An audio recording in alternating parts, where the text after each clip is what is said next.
Les 11:07, donem la benvinguda a la Júlia Prunés, la nostra doula, i aquella que ens porta els somriures els dimarts. Bon dia i bona hora. Bon dia. Com ha anat la setmana? Molt bé. La Fira Modernista bé? Sí, una mica calorosa, però... Molta calor, però vaja, no ha espantat a ningú perquè ara ho dèiem fa una estona amb el Víctor i èxit rotund d'aquesta desena edició, per tant, molt modernistes. Tenim un servei de refrigeració puntual, ens plovia sí. I de tant en tant i estava bé. És veritat, que aquella tempesta que hi va haver en un moment determinat. Sigui com sigui, però avui és dimarts, seguim en el Sinfonia Familiar. Avui un tema, vaja, que cal parlar-ne més que mai, tractant de la comunicació en família, del diàleg, d'allò que diem però no veiem, d'allò que veiem però no es diu, per tant de la comunicació en general. D'entrada, Júlia, gaudim de bona comunicació o realment de canviar les intencions? Jo crec que ens fa falta força camí encara. Oi? Sí, perquè intuïm més que comuniquem. Intuïm més que no pas comuniquem. I quan ens comuniquem a vegades no ho fem de la millor manera, ni en el millor moment. No. Tenim poc temps, això també és veritat. Anem en aquesta societat que ho repetim molt sovint, d'estrès, de poca presa de consciència i en la que tot es fa ràpid, d'una manera molt accelerada i no en gaudim ni creem efectivitat, no? Amb ella va, les dues, efectivitat i efectivitat. Per tant, es tendeix a deduir doncs, això que s'ha d'escoltar una mica més, hem d'aprendre a comunicar-nos. Per on passa la comunicació dins la família, Júlia? Bé, podríem parlar de molts factors pel que fa a la comunicació. A mi m'agradaria que poguéssim separar dintre de l'acte de comunicar, per exemple, tres vessants. Molt bé. Ens sembla que quan diem les coses el més important és el que diem, la paraula. Sí. I en canvi estudis científics ens demostren que no, que és justament el menys important. Allò que diem, la paraula, el so que ens surt de la boca, és important, però no és el més important. És molt important, també, perquè és molt diferent dir unes coses, dir una paraula que una altra, o construir la frase d'una manera que d'una altra. Però fixa't que la paraula és un 7% del total de la comunicació. O sigui, el pes que té la paraula quan donem un missatge, entès que quan el donem ens hi posem tots nosaltres, som una entitat visual, física, latent i vivent, que volem donar un missatge, la paraula té una presència d'un 7% segons uns estudis. Sí. L'altre vessant és? Després ve la veu i el to de veu. O sigui, com utilitzem la veu per dir aquelles paraules és un 38% del pes de la comunicació. Déu-n'hi-do, per tant, el to, la veu, això, com ho diem, no? La banda sonora d'aquelles paraules és molt important, tant com un 38%. Sí, jo podria dir, mira que ets guapo, O podria dir, mira que ets guapo, Clar, estàs dient a nivell filològic el mateix, però el to ja indica una intenció o una altra, lògicament. I ens queda la tercera pota. Els gestos i les mirades. Per tant, la no verbal, no? La no verbal gestual, no? Això té una importància d'un 55%. Un 55%. Per tant, més de la meitat d'allò que diem recau la importància o l'efectivitat en allò que no diem, justament. Exacte. Fixa't que moltes vegades ens comuniquem de costat. O sigui, un al costat de l'altre. A vegades en els tallers familiars que en parlem, ja que és la sinfonia familiar, és la imatge típica, no? Anem pel carrer des de l'escola fins a l'activitat extraescolar corresponent. I què tal, com ha anat el dia avui? Mirant endavant. És veritat, hem de sempre, però no en som conscients. Fixa't que el 55% de la importància del missatge és la mirada, i per tant aquí no la creuem. Clar. I els gestos, no estem escoltant amb el cos, estem dirigint-nos en un altre costat. Per tant, això no vol dir que no hi hagi de ser aquesta comunicació, però que no és l'efectiva i l'esperada, que no té el rendiment que hauria de tenir una bona comunicació. Exacte, hem de ser conscients que no són les millors circumstàncies per preguntar en aquell moment allò, perquè la sensació del nen és que no l'escoltem. Per tant, per exemple, si tenim un recorregut d'un quart d'hora des de l'escola fins a casa, evidentment preguntar està molt bé, però potser és aquell moment de dir, doncs escolta, estaríem 5 minuts al banc i ens expliquem alguna cosa 5 minuts, no? Llavors continuem. Per tant, prendre consciència d'aquests actors que surten, no? Com és la veu, el to, la gestualitat, la mirada. També es pot buscar, sí que està bé comunicar-se així, en lateral. Sí, ara no vol dir que hagin d'anar pel carrer muts i a la gàbia, però està bé buscar moments del dia on sigui fàcil comunicar-se. Per exemple, el moment de les menjades. Àpats. Els àpats. És el moment idoni. Fixa't que estem en una taula, ens veiem tots les cares, estem asseguts, cadascú està menjant lo seu i tenim un moment perfecte per parlar. Nosaltres a casa fem una... Mira, l'explicaré perquè sé que és molt útil a casa nostra i que ho pot ser a casa dels altres, no? Tenim un petit rellotge de sorra i, clar, nosaltres som 5, jo tinc 3 fills, som pare, mare i 3 fills, i tots volem parlar. A vegades sempre hi ha qui tendeix a parlar més que els altres i els que són més tímids es queden fora de la conversa, no? Llavors, cadascú té el seu temps per dir exclusivament parla un. Llavors, amb el rellotge de sorra, ara em toca a mi, ara em toca... Molt bé, molt bé. I a més, et fas conscient de qui tendeix a interferir, a interrompre, a buscar l'atenció, no? Perquè sempre n'hi ha algun que tingui qui tingui el rellotge de sorra, ha de dir la seva, no? Que això forma part una mica del caràcter, no? Qui es veuen, no? El caràcter va molt bé, aquest de cadascú. Tenir aquest rellotge interessant. Està clar que a la societat en la qual vivim hi ha una cosa que hem de fer indispensablement i a l'hora de fer un àpat, que és tancar la televisió. Malauradament s'ha convertit en aquesta quarta veu molt present. I els mòbils. Més que tancar-ho, si ens truquen, doncs hem d'agafar, però hi ha un vídeo penjat pel YouTube molt interessant que fa una crítica, no? Diu, desconnecta per connectar. Desconnecta per connectar. Es veuen parelles, no? Parelles de pare, fill, mare, dona, home, avi, net, es veuen diferents parelles de dos, diguéssim, passejant o en qualsevol situació, i un dels dos està amb el mòbil enviant missatges o mirant internet o el que sigui, no? I l'altre intenta com parlar. Llavors, el desconnectar és interessant, perquè vas pel carrer i t'hi fixes. Jo vaig veure aquest vídeo i que exagerats, però t'hi fixes i és així. I fins i tot jo me n'he donat a mi, no? En un moment donat sona un missatge, estàs parlant amb el teu fill a la sortida de l'escola i mentre t'està explicant tu vas fent. I dius, no. Clar.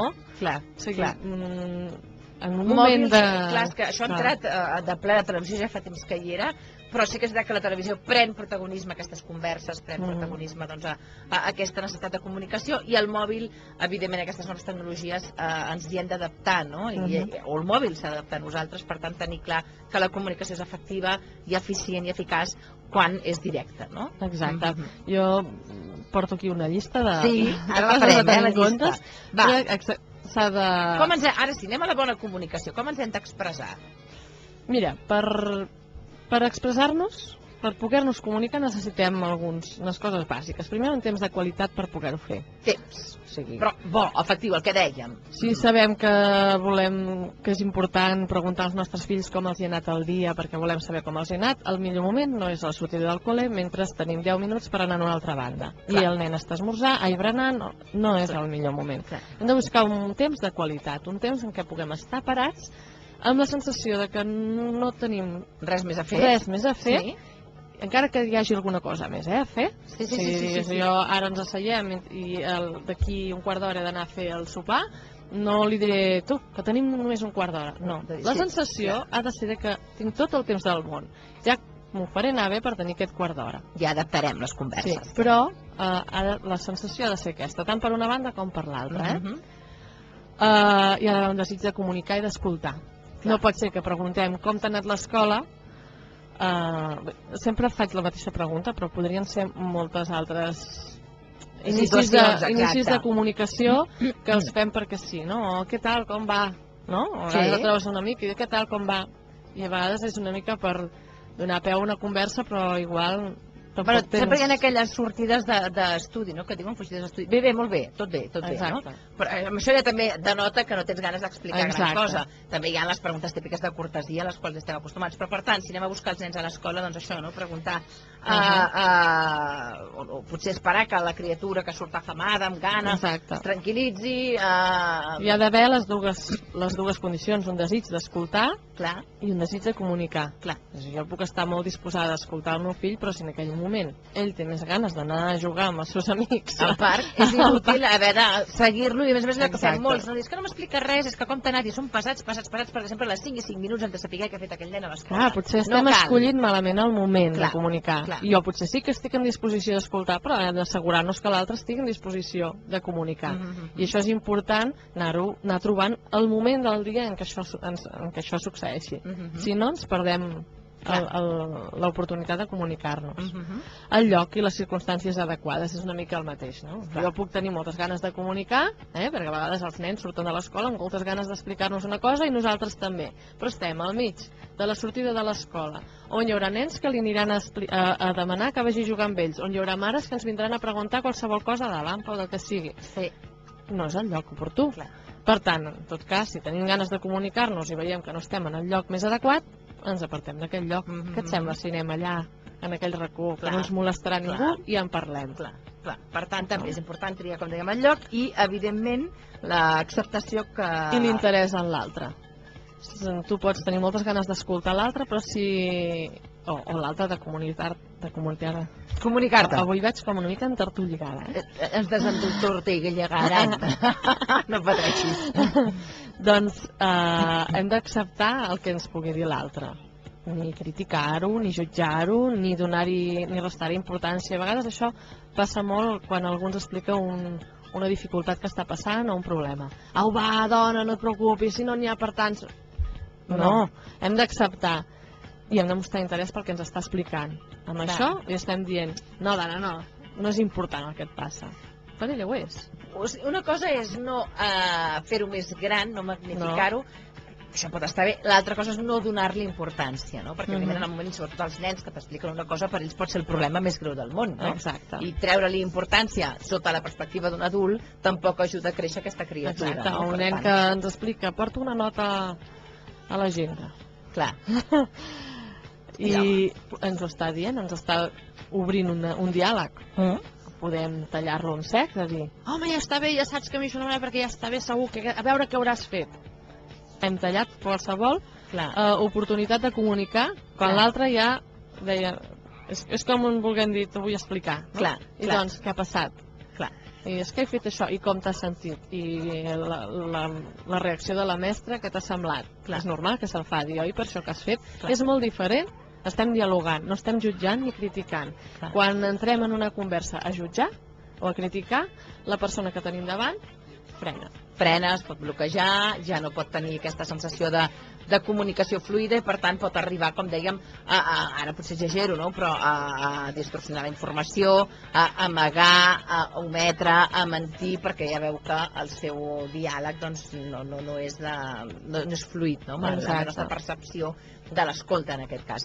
Això serien doncs les crítiques. Tenir en compte, doncs, tenir una mica en compte que és això, triar el millor moment, saber que tens ganes d'escoltar i de ser escoltat, de parlar i de ser escoltat.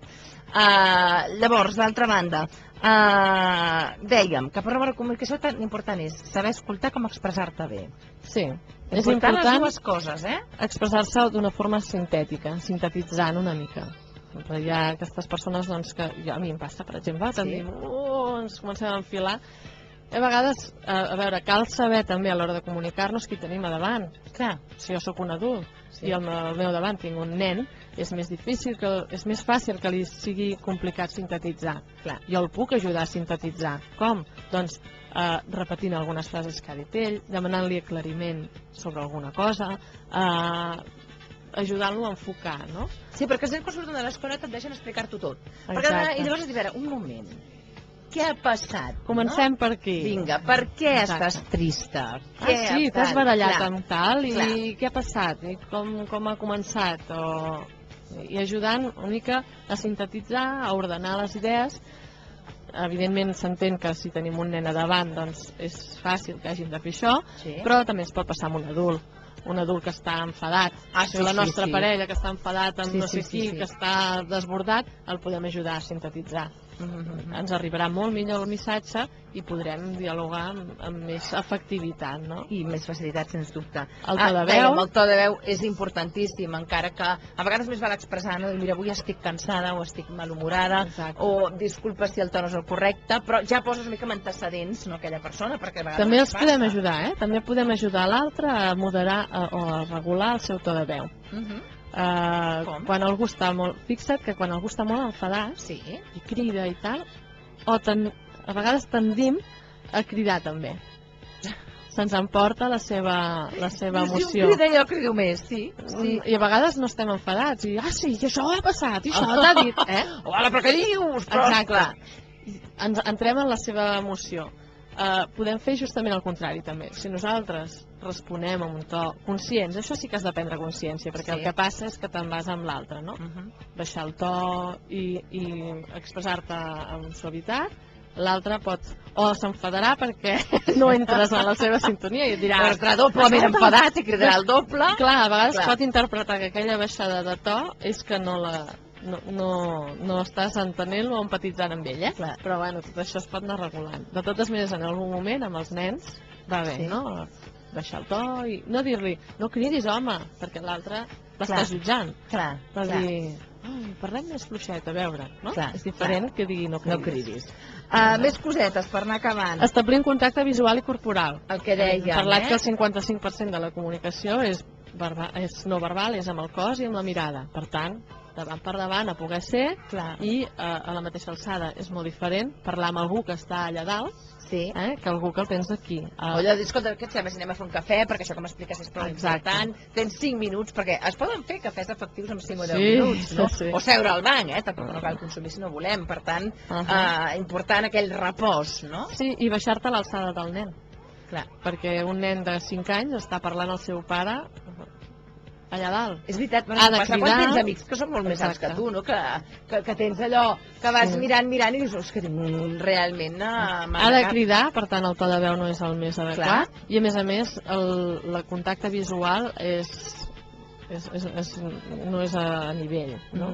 Júlia, tenim 2 minuts de telèfon express. Va, més cosetes.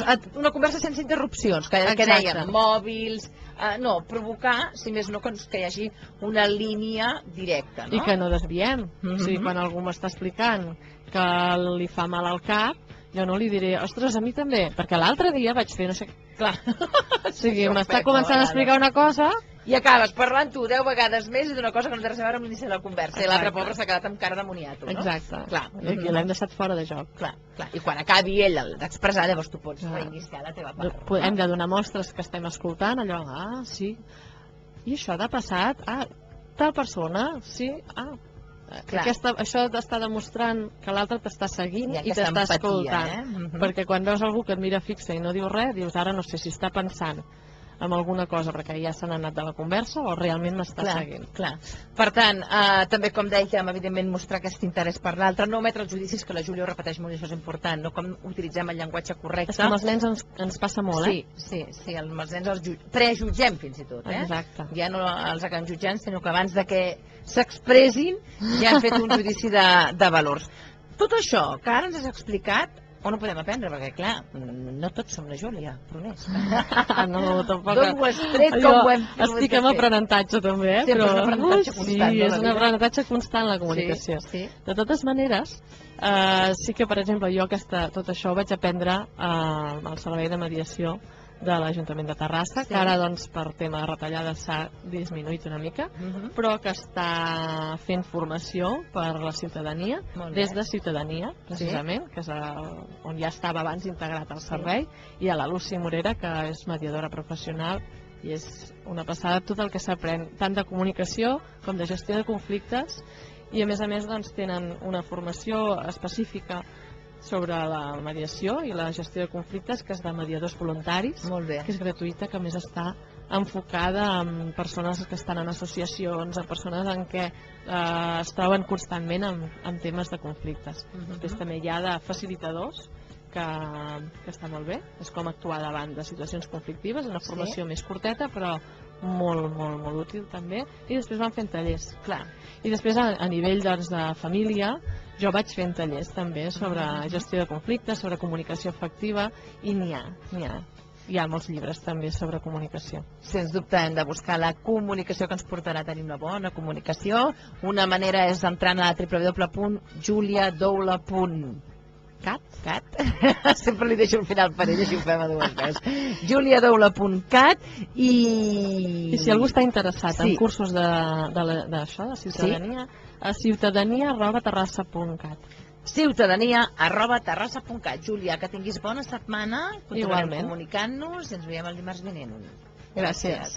Procediments molt avaluats, molt ordenats, molt coherents, i jo sóc una persona que a mi m'agrada fer la feina ben feta. Jo no soc una persona que no tinc horaris i que el més important per mi és que la feina al final del dia acabi ben feta. Si no, no em sento bé. Comença a fer-se escoltar, no? Sí. És a dir, ja és allò de dir, ei, el que dèiem, no? Aquest ordre... Jo vaig mirant el Joan, que ens va seguint, i s'ha avançat i tot, És a dir, és curiós, és un bon barem, És interessant. Per tant, ara ens ha dit alguna cosa, ens ha explicat, i ja podem treure en conclusions. Jo no dubto que estic en una entrevista de treball i que aquest senyor està avaluant la meva capacitat professional. M'estic, entre cometes, venent. Pot ser mentida el que estic dient. No ho sé. Això és la por de l'entrevistador. Sí, però potser, si sóc una persona que, entre cometes, em venc bé, doncs, bueno, l'altre dia, bueno, por lo menos no em pregunta si està en lo personal o professional, ja ni ho dubta, igual sí que ho dubto, però no li dic. Clar. Però vull dir, ja vaig molt més enfocat a lo que toca. Clar. La veritat, i a més aquest to de veu, que és important també, el to de veu que reforça el que jo també estic fent un joc, estic projectant la meva veu masculina, estic jugant amb altres coses, que és un llenguatge, evidentment, verbal, però també amb el to aquest, o aquesta projecció de veu, o aquesta potenciació de veu, no? Doncs cuidado, no són eines. Senyor entrevistador. Bé, a veure, el que esperem, el que espera un entrevistador és que tu expliquis una mica els teus punts forts, també, i que els vinculis al lloc de treball, a la descripció de l'empresa i al lloc de treball perquè estàs aplicant, no? És a dir, que facis aquest link entre el que tu saps fer i el que necessita l'empresa. Sempre hem de tenir en compte el que necessita l'empresa, no? I intentar explicar què podem fer nosaltres per donar-li resposta a això. Explicar els teus logros, vinculats als teus últimes feines, i si tens indicadors per quantificar aquests logros, doncs millor, com ja vam dir, perquè denota més confiança, que és més real, no? És a dir, jo he aconseguit això perquè tal, no? Explicar-ho breument, tampoc cal fer una tesina, però donar-ho a conèixer, no? I facilitar també d'aquesta manera la informació que li puguis donar o que li arriba a l'entrevistador en aquest cas. Hi ha un moment, això no ho teníem previst explicar avui, però ho podem explicar. A vegades la gent parla molt i omple aquest espai, aquest temps, amb paraules sense dir res, com ja hem dit en la cita, no? No és dolent, tu contestes el que has de dir i et quedes allà i et calles. És que tenim por al silenci, no? Tenim por al silenci. Per què tenim por al silenci? És curiós, perquè ens connecta a vegades amb les nostres carències internes i tenim tendència a omplir-lo perquè si hi ha espai en blanc com que... No. Que va ser en mi, no? Lo que no digo. Sí, l'altre li passen coses com a tu. L'altre també té el seu cor i té el seu cap i li passen coses. Per tant, omplir el silenci en el seu moment adequat és bo també, no? És saber estar en el silenci. Sostenir el silenci seria una cosa més tècnica la paraula, no? O sigui, sostenir el silenci potser pot ser, fins i tot si el teu entrevistador és molt hàbil i sap molt, pot ser que el provoqui. Clar. Exacte. Pot ser que el forci. Jo ho faig en les entrevistes de coaching, per exemple, en les meves sessions. Forço els silencis. És una tècnica per veure què li passa a l'altre. És la forma de que l'altre connecti amb les seves incoherències o les seves carències. I un bon entrevistador això ho pot fer tu. Llavors què fas, Mariona? Estàs en una entrevista i de cop tu t'has preparat les respostes, ja has dit el que havies de dir i saps que no has de parlar més perquè si no, si parles més pots ficar-te en un camí que no serveix, que no lleva a ningún sitio bueno, no? Llavors et calles, no? Sí. I què fas? Jo diria el que tinc al davant. Potser canviaria una mica la meva postura corporal per donar-li a entendre que ja he acabat el discurs, no ho sé, suposo. Potser canviaria una mica, ja estic, no ho sé, m'imagino que faria això i evidentment O si veig que el silenci s'allarga molt, de dir alguna cosa més, o no, m'imagino, no sé. Li diries alguna cosa? Sí, clar, si veig que s'allarga molt, tampoc es tracta de fer el panelís tots dos, no? No ho sé, eh? Sobretot no una tonteria, eh? No, esclar, no, de dir, jo vull anar a la pel·lícula de Guerra en la tele, no, home, no. Clar, però de dir alguna cosa més, no? Exacte, necessita alguna aclaració més? Exacte. El que nosaltres suggerim és que mentalment, evidentment, comptes fins a 20, vale? Fins a 20, sí. Fins a 20, més o menys, o fins a 15, és igual. Sí.